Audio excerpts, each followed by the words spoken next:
मेरे पास में है। पिता की उस पहली बात को पूरा करने के लिए अयोध्या का शासन 14 साल के लिए ताड़का के ही लिए होना चाहिए, उसको बाद में फिर हम स्वीकार करेंगे।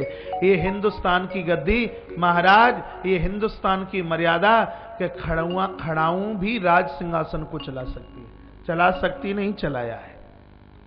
बड़ी सुंदर सी खड़ाऊं प्रभु को पहनाई गई हैं। तत्पश्चात दंडकारण्य वन में यजन किया गया। सुबाहु और मारीच विवधान करने के लिए आए। बिन फणबाण राम ते ही मारा, 7 योजन गयो सागर पारा। ऐसा बाण मारा सो 100 योजन दूर समुद्र के तट पर जाकर के गिरा। बिना फण वाला बाण मारा, फण लगा के मारा नहीं। इसलिए प्रभु ने सोचा कि फण लगा करके बाण मार दूंगा तो भवसागर के उधर गिरेगा, और उधर गिरा तो तर जाएगा, इसकी मुक्ति हो जाएगी। और हमें इसकी आवश्यकता अभी एक बार और है, क्योंकि इसको स्वर्ण का मृग भी तो बनना है। इसलिए बिना फण वाला बाण मारा कि भवसागर के उधर नहीं, अभी इधर ही गिरे। यजन पूरा हुआ, यज्ञ पूरा हुआ।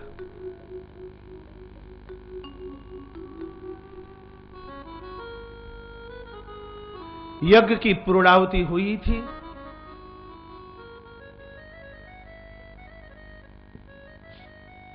संध्या का समय था। गुरुदेव विश्वामित्र जी के हाथ में बड़ी सुंदर सी पत्रिका,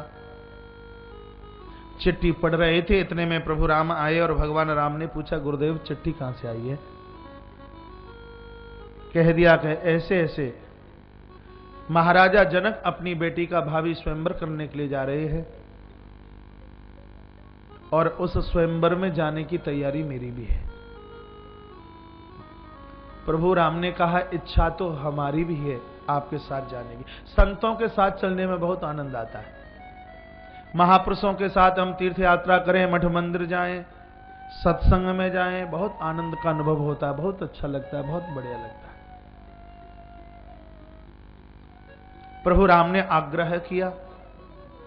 श्री विश्वामित्र जी ने कहा कि आप दोनों चलिए मेरे साथ में।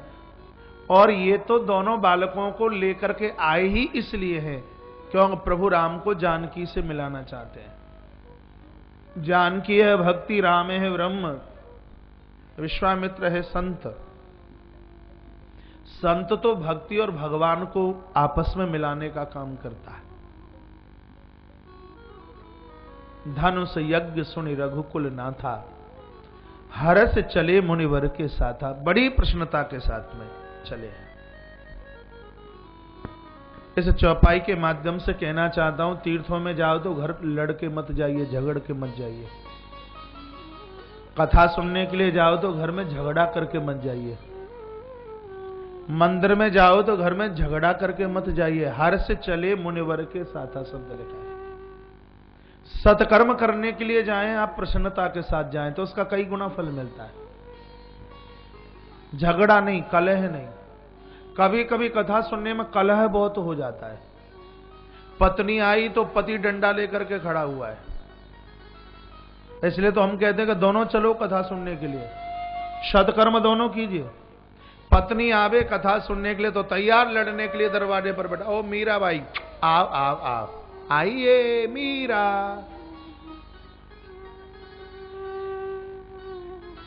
बड़ा बुरा लगता है।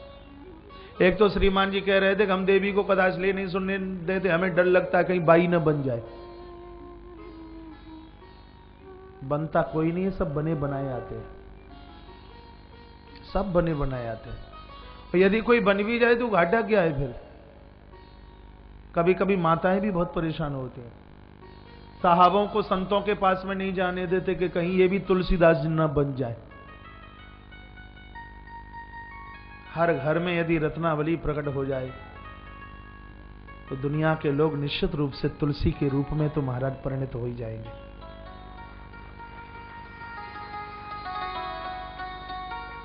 लोग बहुत प्रवचन करते हैं व्यासपीठ से, हनुमान जी के लिए बोलते हैं, राम जी के लिए बोलते हैं, तुलसीदास जी के लिए बोलते हैं, लेकिन माता रत्नावली के लिए कोई बोलने की कोशिश नहीं करता। ये आधार तो माता रत्नावली के लिए जाता है। गाय चरा करके आए तुलसीदास जी, संध्या का समय, वर्षा हो रही थी, घर पर पत्नी नहीं मिली, पागलों की तरह दौड़ पड़े। तुलसीदास जी का भक्त हूं, बहुत बोल सकता हूं, लेकिन माता रत्नावली के उस सम्मान में एक दो शब्द सुन लीजिए। चल पड़े रात्रि के समय, नदी के तट पर पहुंचे, मुर्दा बह रहा था, लगा के नाव है और मुर्दे के ऊपर बैठ गए। नदी पार, गांव में पहुंचे, रात्रि का समय था, दीवाल के ऊपर पिछवाड़े कोई सांप पड़ा है, इनको लगा रस्सी और चढ़ गए महाराज, उसको पकड़ करके छत पर चढ़े।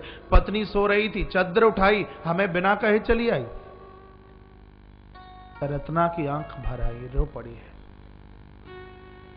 और कहा, इस हाड़ मास से इतनी प्रीति तुमने लगाई, और यदि कहीं इतनी प्रीति तुम्हारी रघुनाथ से हो जाती तो कायाकल्प हो जाता, जिंदगी बदल जाती, तुम्हारे पुरखों का उद्धार हो जाता। धक्का लगा और एक क्षण में महाराज स्थान छोड़ा है, सीधे सूकर क्षेत्र चल करके आए हैं इनके गुरुजी नरहरिदास जी महाराज। तुलसीदास जी को तुलसीदास बनाने में पूर्ण हाथ माता रत्ना का है। माता रत्नावली, रत्नमाला।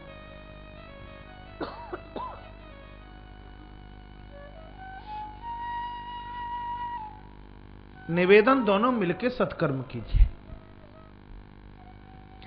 यज्ञ में जा रहे हैं, अनुष्ठान में जा रहे हैं, मंदिर जा रहे हैं, तीर्थ यात्रा के लिए जा रहे हैं, तो प्रसन्नता होनी चाहिए। पति कहे यज्ञ में जाना है, हाथ जोड़ करके आरती उतारी है, कहा मेरा सौभाग्य है। पत्नी कहे कथा सुनने के लिए जा रहे, झगड़ा मत कीजिए, मान कीजिए, सम्मान कीजिए, तुम बड़भागी हो, इसलिए इतनी बढ़िया तुम्हें पत्नी मिली है जो सिनेमा हॉल नहीं कथा प्रवचन में जा रही है, ये आपका भाग्य है। ये आप बड़भागी हैं। प्रसन्नता के साथ विदा कीजिए। हरस चले मुनिवर के साथा, बड़ी प्रसन्नता के साथ में गुरुजी के साथ जा रहे हैं। रास्ते में भगवान ने एक सुनसान जगह को देखा। आश्रम एक दीख मग माई, रास्ते में एक ऐसी जगह देखी जहां कोई पशु नहीं, जहां कोई पंछी नहीं, जहां निर्जन स्थान है। जिस स्थान पर कोई अपराध हुआ हो वहां कोई रहता नहीं, इस स्थान पर अपराध हुआ है।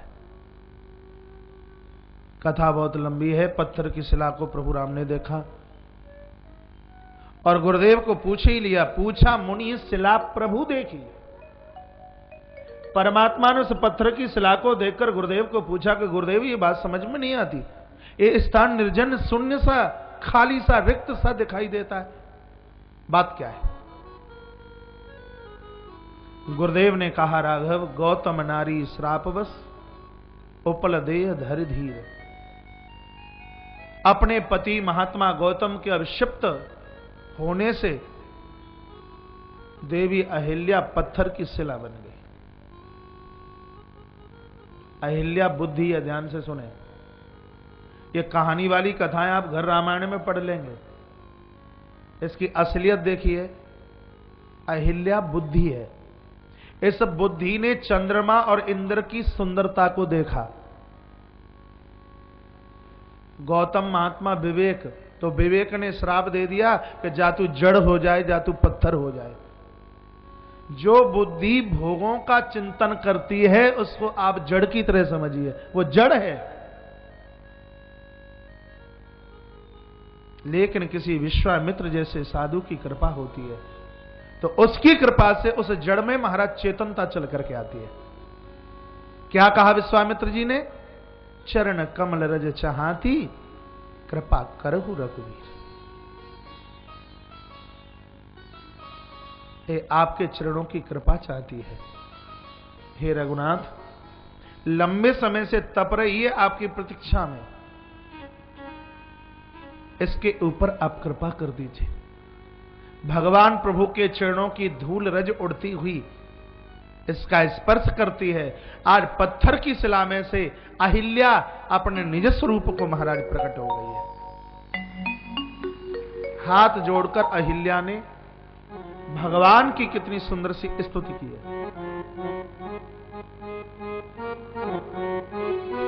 बड़ी सुंदर छंद है, रामचरितमानस बालकांड दोहा नंबर 210 के नीचे। मैं नारी अपावन प्रभु जग पावन, रावण भोजन सुखदाई। मैं नारी अपावन प्रभु जग पावन, रावण भोजन सुखदाई। राजीव बिलोचन भव भय मोचन, पाए पाए शरण आई। राजीव बिलोचन भव भय मोचन, पाए पाए शरण आई। मुनि श्राप जो दीना अति फल कीना, परम अनुग्रह में माना। मुनि श्राप जो दीना अति फल कीना, परम अनुग्रह में माना। देखो भरि लोचन हरे भव मोचन, जगै लाभ शंकर माना। देखो भरि लोचन हरि भव मोचन, जगै लाभ शंकर जाना। नारी अपावन प्रभु जग पावन, रावण भोजन सुखदाई। नारी अपावन प्रभु जग पावन, रावण भोजन सुखदाई।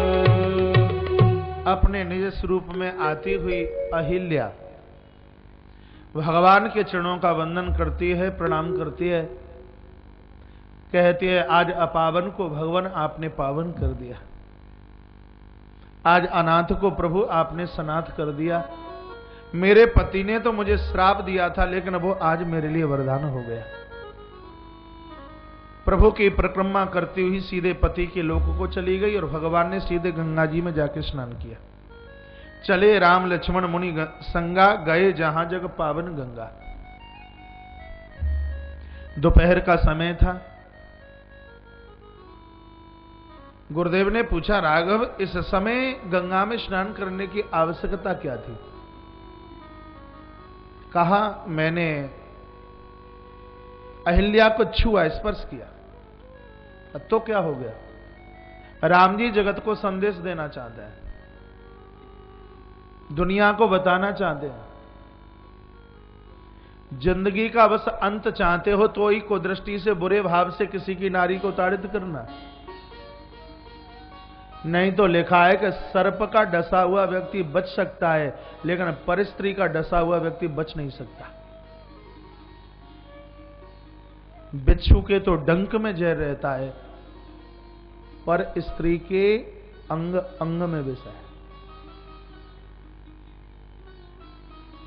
जगत को सुंदर सा पाठ मेरे प्रभु ने सिखाया दिया।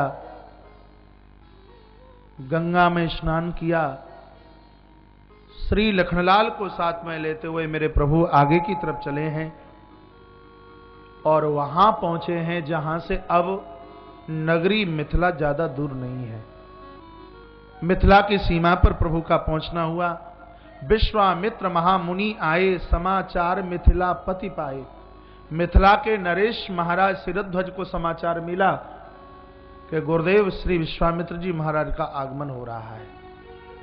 स्वयं चले हैं, चरणों में वंदन किया है, प्रणाम किया है। गोस्वामी जी लिख रहे हैं कि दोनों बालकों को देख करके टकटकी लगा करके निहारते रह गए, अपने आप को भूल गए। विदेह हैं महाराज जनक, जिनको अपनी देह का होश नहीं, विदेह है। लेकिन जब प्रभु की सूरत देखी है तो का इन्हीं बिलोकत अति अनुरागा, इनको देखने से मेरा ऐसा अनुराग बड़ा बरबस ब्रह्म सुख ही मन त्यागा। मुझे तो लगता कि इनके सामने तो कोई ब्रह्म सुख ही कुछ नहीं हो सकता। मैं आपसे पूछना चाहता हूं कि ये बालक हैं किसके? रघुकुल मनि दशरथ के जाए, मम हित लाग नरेश पठाए। अयोध्या के नरेश महाराज दशरथ के पुत्र हैं और मेरे हित के लिए इनको उन्होंने वन के लिए भेजा है। बहुत खुशी हुई महाराज जनक को। कहा गुरुदेव यदि आपकी कृपा होवे तो मैं इन दोनों राजकुमारों को अपना नगर दिखा करके लेकर के आ जाऊं। कहा कोई बात नहीं है।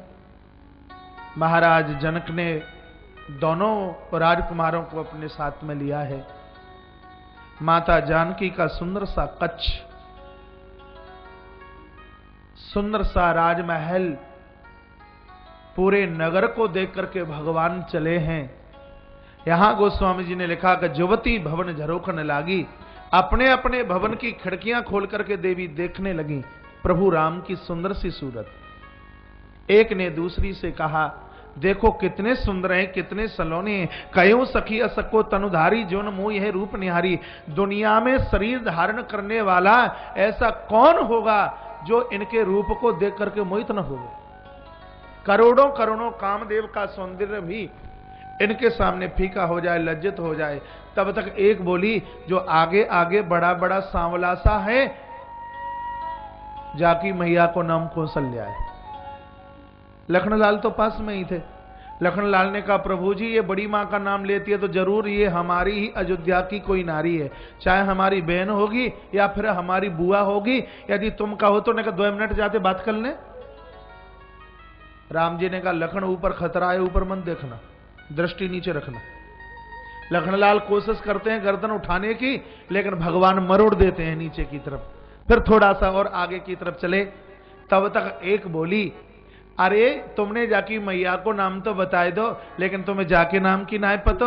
जाको नाम जो श्यामल गौर, और श्यामल एक श्यामल है एक गौर है। जो श्यामल है जाको नाम राम है।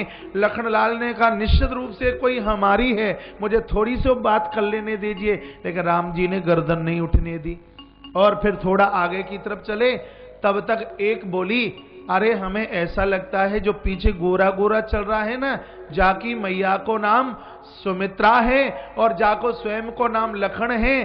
तब श्री लखनलाल ने कहा भैया निश्चित रूप से कोई हमारी है, ये तो माता सुमित्रा का भी नाम जानती है। गर्दन उठा करके कहा कि तुम कौन हो। इतना कहा तो देवियों ने ऊपर से फूलों की वृष्टि कर दी। भगवान राम जी की भी गर्दन ऊपर को हुई है। सब लोगों ने फूल की वृष्टि करते राम और लक्ष्मण का बहुत मान किया, बहुत सम्मान किया। ये तो वो सुना दिया जो मानस में लिखा हुआ है।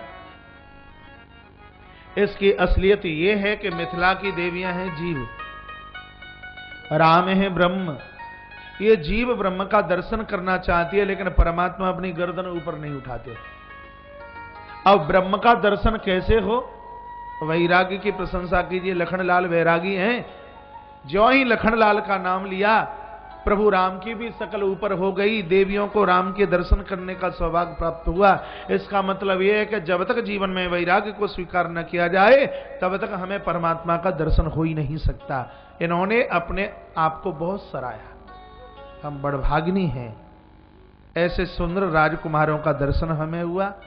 तत्पश्चात मेरे प्रभु गुरुदेव के चरणों में चल करके आए। रात्रि विश्राम, रात्रि का भोजन, गुरुजी के चरणों की सेवा कर रहे हैं। भगवान राम को गुरुदेव के चरणों की सेवा करने की क्या आवश्यकता थी? वो जगत को शिष्य का धर्म बता रहे हैं। वो बताना चाहते हैं कि यदि ईश्वर को भी कोई भक्ति रूपी जानकी चाहिए तो उससे पहले किसी संत की कृपा की आवश्यकता है, गुरु कृपा की आवश्यकता है। गुरु कृपा के बिना, संत कृपा के बिना आप तो हैं क्या, भगवान भी भक्ति का वर्णन नहीं कर सकता। उसमें संत कृपा की आवश्यकता है, उसमें गुरु कृपा की आवश्यकता है। इस प्रसंग में सेवा का भाव दर्शाया है। महान है वो लोग जिन्होंने अपने आप को सेवा में खपा दिया है। नवदा भक्ति में एक भक्ति ये भी है, सेवा करते करते व्यक्ति सेवकी बन जाता है। भगवान ने कृपा की, हट्टा कट्टा शरीर मिला है, आरोग्यता है, किसी भी प्रकार का कोई रोग नहीं है। समाज के लिए, राष्ट्र के लिए अपने आप को खपा दीजिए। लोग कहते हैं कि सेवा तो कोई देता नहीं, सेवा दी नहीं जाती, सेवा पकड़ ली जाती है। भैया राजेश अग्रवाल आमगांव, सेवा दी नहीं जाती, सेवा पकड़ ली जाती है। और देने से सेवा मिली तो उसका अस्तित्व, उसका प्रभुत्व उतना नहीं होता जितना कि बिना कहे उसको पकड़ लिया जाए। विचार कीजिए, हमारी आवश्यकता कहां है, हम कहां कामयाब हो सकते हैं। देखिए, टटोलिए, आयोजन बहुत बड़ा है, विराट आयोजन है, कहीं कहना ना पड़े, बिना कहे सब अपने आप सुचारू रूप से चले। कार के यहां तो बहुत प्रकल्प है, यहां से स्टेडियम और पीछे आवास व्यवस्था तक 7 लाख स्क्वायर फीट एरिया है। करना चाहे तो झाड़ू लीजिए, देना शुरू कर दीजिए। दुनिया भर के थाल इकट्ठे होकर के आए हैं जिसमें शिवलिंग निर्माण हो रहा है, उसमें आप सहयोग कीजिए। वहां बहुत मिट्टी की जरूरत है, उसमें अपना हाथ बटाइए। वहां स्टेडियम में लाखों लोगों का भोजन, उसमें आप अपना हाथ बटाइए, कहना ना पड़े। और कल तो मुझे इतनी खुशी हो रही थी, इतनी प्रसन्नता हो रही कि यहां के लोग कार्य भी कर रहे हैं और सेवा के प्रकल्पों को भी अपने हाथों से ही संभाले हैं। 3-4 हजार थाल, माताएं, छोटे बच्चे, बूढ़े अपने सिर के ऊपर उन थालों को रख करके ट्रैक्टरों को लोड करा रहे थे। इतना बढ़िया लग रहा था, इतना अच्छा लग रहा था। माता रेखा बिसेन की बिटिया पायल बिसेन ने भी 10 थाल अपने सिर के ऊपर रख के ट्रैक्टर तक पहुंचाए, एक संग 2-2 रख करके। अच्छा लगता, बढ़िया लगता। आप पांडाल तब छोड़ा करें वहां से, ये शिवलिंग ज्यादा दिखाई।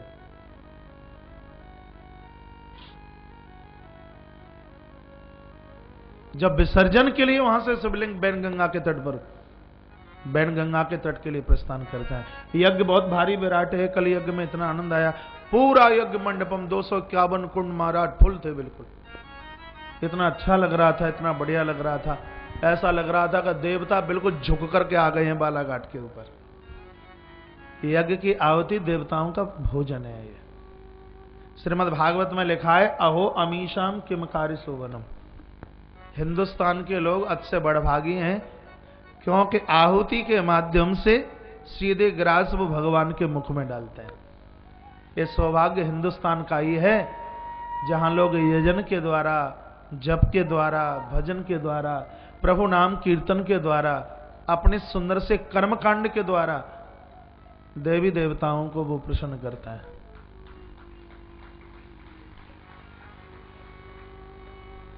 व्यासपीठ से मेरा निवेदन होगा कि भीड़ भाड़ ज्यादा है, जो पूर्व से जजमान बने हैं वो तो पूरे समय बैठेंगे ही यज्ञ में, और समूची व्यवस्था के लिए यदि एक दिन भी आपको यज्ञ में बैठने का सौभाग्य प्राप्त होता है तो अपने सौभाग्य की प्रशंसा करना, ये मेरा निवेदन होगा कि दूसरी बार कृपया वो धक्का मुक्की ना करें। ऐसे विराट आयोजन में उस यज्ञ मंडपम में घुस जाना, हवन कुंड के पास तक पहुंच जाना, यही भगवान की बहुत बड़ी कृपा है। और कहीं आपको आहुति डालने का सौभाग्य प्राप्त हो गया है तो फिर तो कहना ही क्या, ईमानदारी से जिनको एक बार सौभाग्य प्राप्त हो गया है आहुति डालने के लिए, फिर वो एक तरफा हो जाएंगे, वो अलग हो जाएंगे, फिर वो व्यवस्था संभालेंगे। आज सोमवार है, बहुत शिवलिंग बने हैं और रात्रि तक बहुत बनेंगे। जिन्होंने बहुत बनाए हैं प्रातः 2:30 बजे के बाद में वो पुनः शिवलिंग पांडाल मंडपम की तरफ पुनः वो प्रस्थान करेंगे। इतना बढ़िया लगे कि आज हिस्से में एक एक थाल सबके हिस्से में आ जाए। आज 4 लोग मिलकर के एक थाल नहीं, आज एक व्यक्ति ही एक थाल पूरा का पूरा बना करके देगा। ठीक है, संकल्प के साथ में। सोमवार है, भगवान शंकर का जन्म, बड़ा अच्छा लग रहा है, बहुत बढ़िया लग रहा है, दुनिया देख रही है। बोले कोटेश्वरनाथ भगवान की जय। जय जय श्री राधे, जय श्री राधे, जय जय श्री राधे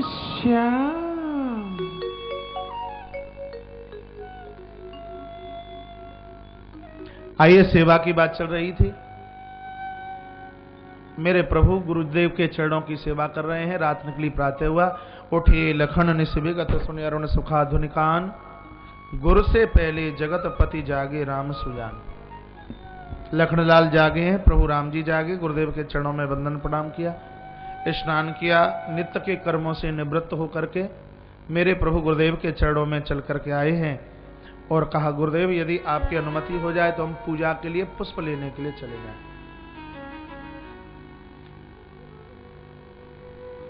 आपकी अनुमति हो जाए। गुरुदेव ने दोनों अपने शिष्यों को जाने की अनुमति दी और भगवान शिव के अभिषेक में, शंकर जी की पूजा में गुरुदेव श्री विश्वामित्र जी बैठ गए। माता गायत्री और भगवान शंकर के परम भक्त हैं श्री विश्वामित्र जी महाराज। ये तो भोलेनाथ की पूजा में गायत्री का इनका नित्य का जप, और उधर मेरे प्रभु राघव श्री लखनलाल को साथ में लेते हुए पुष्प वाटिका की देहेली पर पहुंच गए। बड़ी सुंदर कथा है पुष्प वाटिका का भावी चरित्र। दरवाजे पर पहुंचे, लखनलाल ने दरवाजा खोलना शुरू किया। राम जी ने कहा, लखन देखिए, बगीचे के मालिक माली लोग होते हैं और ये अधिकार हमारे पास में नहीं है कि हम जबरदस्ती से किवाड़ खोल करके हम अंदर प्रवेश करना शुरू करें। नहीं, ये मर्यादा से विपरीत बात है। लखनलाल बोले, हम राजघराने के मेहमान हैं तो हर वस्तु का छूने का हमारा अधिकार है। प्रभु राम ने मना किया। राम बड़े सरल हैं और इस स्थान पर कहीं कन्हैया होते तो बिना चाबी के ताला टूट के नीचे गिर जाता महाराज, और गिरा भी है। राम कृष्ण में यही तो अंतर है। राम के जीवन की एक मर्यादा जीवन में सुगंधी पैदा करती है। इसका माना यह नहीं है कि लखनलाल ने श्री भगवान कृष्ण ने मर्यादाओं को तोड़ा हो, नहीं। एक मर्यादा पुरुषोत्तम है तो दूसरे श्री लीला पुरुषोत्तम है।